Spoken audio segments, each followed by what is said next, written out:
ಏನು ರಾಮ ಮಂದಿರ ನಿರ್ಮಾಣಕ್ಕಾಗಿ ಸತತ ಹೋರಾಟ ಮಾಡಿದಂಥವರು ರಾಮ ಮಂದಿರದಲ್ಲಿ ಏನು ರಾಮಲಲ್ಲಾನ ಮೂರ್ತಿ ಪ್ರತಿಷ್ಠಾಪನೆ ಆದಂಥ ಸಂದರ್ಭದಲ್ಲಿ ಎಲ್ಲರಿಗಿಂತ ಹೆಚ್ಚಾಗಿ ತುಂಬಾ ಖುಷಿ ಪಟ್ಟಂಥವರು ನಾರಾಯಣ್ ಸಾಬಾಡಿ ಅವರು. ಈಗ ಅವರ ಖುಷಿಗೆ ಮತ್ತೊಂದು ಏನು ವಿಷಯ ಸೇರ್ಪಟ್ಟಿರುವಂಥದ್ದು ಅಂದರೆ ಅವರ ಖುಷಿ ಇಮ್ಮಡಿಯಾಗಿದೆ ಅಂತ ಹೇಳಿದರೆ ತಪ್ಪಾಗಲಿಲ್ಲ. ಯಾಕಂದರೆ ರಾಜ್ಯಸಭಾ ಟಿಕೆಟ್ ಅವರಿಗೆ ಈಗಾಗಲೇ ಘೋಷಣೆ ಆಗಿರುವಂಥದ್ದು. ಈ ನಿಟ್ಟಿನಲ್ಲಿ ಅವ್ರನ್ನ ಮಾತನಾಡ್ಸೋಣ, ಏನು ಹೇಳ್ತಾರೆ ಸರ್?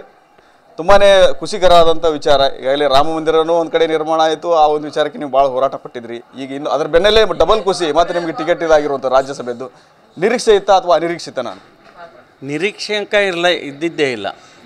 ನನಗೆ ಟಿ ವಿ ನೋಡಿದ ನಂತರನೇ ಗೊತ್ತಾಯಿತು ನಾನು ಸೆಲೆಕ್ಟ್ ಆಗಿ ಅಂತ ಮಾಡಿದ್ದಾರೆ ಅಂತ. ಅದಕ್ಕಾಗಿ ಒಬ್ಬ ಸಾಮಾನ್ಯ ಕಾರ್ಯಕರ್ತನನ್ನು ರಾಜ್ಯಸಭೆಯಂತಹ ಸ್ಥಾನಕ್ಕೆ ಒಬ್ಬ ಅಭ್ಯರ್ಥಿಯನ್ನಾಗಿ ಮಾಡಲಿಕ್ಕೆ ಕೇವಲ ಇದು ಬಿ ಜೆ ಪಿಯಲ್ಲಿ ಮಾತ್ರ ಸಾಧ್ಯ. ಸಾಮಾನ್ಯ ಕಾರ್ಯಕರ್ತನನ್ನು ಬಿ ಜೆ ಪಿಯಲ್ಲಿ ಗುರುತಿಸ್ತಾರೆ. ಇದು ಹೆಚ್ಚಿಗೆ ಬಿ ಜೆ ಪಿಗೆ ಒಂದು ಶಕ್ತಿ ಕೊಟ್ಟಿದೆ.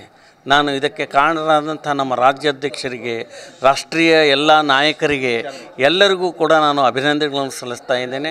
ಪಕ್ಷಕ್ಕಾಗಿ ಕೆಲಸ ಮಾಡುವಲ್ಲಿಗೆ ನನಗೆ ಇನ್ನೂ ಹೆಚ್ಚಿನ ಶಕ್ತಿ ತುಂಬಿದಾಗಿದೆ. ನಾನು ಪಕ್ಷಕ್ಕಾಗಿ ಇನ್ನೂ ಹೆಚ್ಚಿನ ನಿಷ್ಠೆಯಿಂದ ಕೆಲಸ ಮಾಡ್ತೇನೆ. RSSನ ಪಕ್ಕ ಕಟ್ಟರ್ ಕಾರ್ಯಕರ್ತರಾಗಿದ್ದಂಥವ್ರು, ಬಿ ಜೆ ಪಿಯಲ್ಲಿ ಸಕ್ರಿಯವಾಗಿ ತೊಡಗಿಕೊಂಡಿರುವಂಥವ್ರು, ಎಲ್ಲೂ ಕೂಡ ವಿಚಲಿತರಾಗದೆ ಬೇರೆ ಪಕ್ಷಾಂತರ ಮಾಡದೇ ನಿರಂತರವಾಗಿ ಪಕ್ಷಕ್ಕೆ ನಿಷ್ಠರಾಗಿದ್ದಂಥವ್ರು, ಈ ನಿಟ್ಟಿನಲ್ಲಿ ನಿಮ್ಮನ್ನು ಪರಿಗಣಿಸಲಿಕ್ಕೆ ಏನೆಲ್ಲ ಕಾರಣ ಇರಬಹುದು ಅಂತಂದು?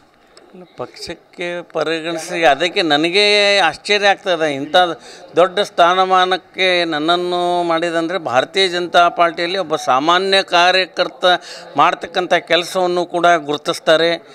ಸಾಮಾನ್ಯ ಕಾರ್ಯಕರ್ತಗೂ ಕೂಡ ಒಂದು ಒಳ್ಳೆಯ ಅವಕಾಶ ಇರ್ತದೆ ಅನ್ನತಕ್ಕಂಥದ್ದು ಇದು ಭಾರತೀಯ ಜನತಾ ಪಾರ್ಟಿಯಲ್ಲಿ ಸಾಧ್ಯ ಅನ್ನತಕ್ಕಂಥ ಮಾತನ್ನು ಪದೇ ಪದೇ ಅದೇ ಮಾತನ್ನು ನಾನು ಹೇಳ್ತೇನೆ.